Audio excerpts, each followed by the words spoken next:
हागणदारी मुक्त गावाची संकल्पना समाजातील आरोग्याच्या दृष्टीने अत्यंत महत्त्वाची। सुरेश आघम सरनाईक महाविद्यालयाच्या रासो या कार्यक्रमात गावकरी व स्वयंसेवकांना मार्गदर्शन। संत गाडगेबाबा अमरावती विद्यापीठ अंतर्गत श्री शिवाजी शिक्षण संस्था वाशिम द्वारा रामराव सरनाईक समाजकार्य महाविद्यालय येथील राष्ट्रीय सेवा योजनेच्या विशेष श्रमसंस्कार शिबिराचे आयोजन ग्राम झाकलवाडी येथे करण्यात आले। नुकतेच हागणदारी मुक्त गाव या विषयावर मार्गदर्शन कार्यक्रम आयोजित करण्यात आला होता। सामाजिक कार्यकर्ते तथा सेनगाव पंचायत समितीचे पाणी पुरवठा व स्वच्छता विभागाचे समन्वयक सुरेश आघम यांचे प्रमुख मार्गदर्शन करून उपस्थिती लाभली। प्रमुख अतिथी यावेळी उपस्थित स्वच्छ भारत अभियान पुरस्कार प्राप्त भारत सरकार प्रदीप पट्टे बहादूर, प्राध्यापक डॉक्टर वसंत राठोड, प्राध्यापक डॉक्टर रवींद्र पवार चव्हाण यांची उपस्थिती होती। यावेळी सुरेश आघम यांनी आपल्या मार्गदर्शनातून सांगितले, महाराष्ट्रातील अनेक गावांनी गाडगेबाबांच्या प्रेरणेने हागणदारी मुक्त होण्याचा मार्ग स्वीकारला आहे। राज्य सरकार व स्थानिक प्रशासनाच्या सहकार्याने विविध योजनांद्वारे हागणदारी मुक्त गाव निर्माण केले गेले आहेत।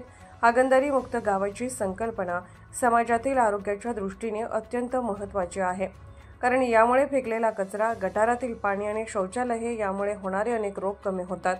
गाडगेबाबा आणि तुकाराम महाराज यांनी स्वच्छतेचा आणि मानसिकतेतील सुधारणा करणाऱ्या विचारांची पेरणी केली। आजच्या नवतरुणांनी स्वच्छता व निरोगी आरोग्याचे महत्त्व जाणावे। आपल्या घरातील, गावातील कुठलाही व्यक्ती हा उघड्यावर शौचालयास न जाता त्यांनी नियमित शौचालयाचा वापर केला पाहिजे। यावेळी प्रदीप पट्टे बहादूर यांनी आपल्या मार्गदर्शनातून सांगितले की संत गाडगेबाबा यांचा मूलमंत्र आपण अंगीकारूया। नियमित स्वच्छता ठेवावी।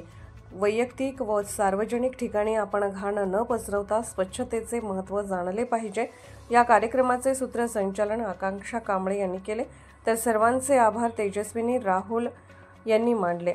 यावेळी उपस्थित राष्ट्रीय सेवा योजना कार्यक्रम अधिकारी प्राध्यापक डॉक्टर मनीषा कीर्तने, सहकार्यक्रम अधिकारी प्राध्यापक विजय वानखेडे व राष्ट्रीय सेवा योजनेचे स्वयंसेवक यांची मोठी उपस्थिती यावेळी होती।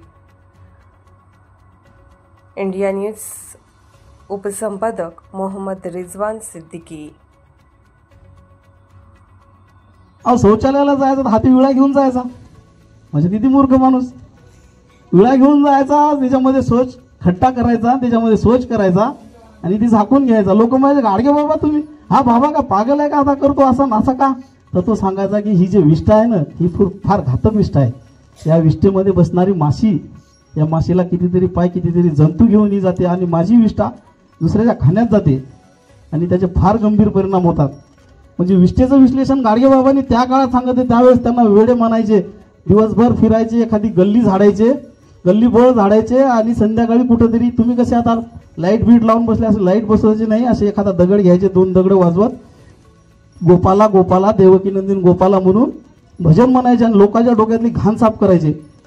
ते गाडगे बाबा वेडे म्हणणारे लोक आज त्यांच्या नावानं काय आहे, विद्यापीठ आहे। म्हणजे तुम्हाला वेडं व्हावं लागेल कोणत्या तरी गोष्टीसाठी। तरुणांनी वेडं व्हावं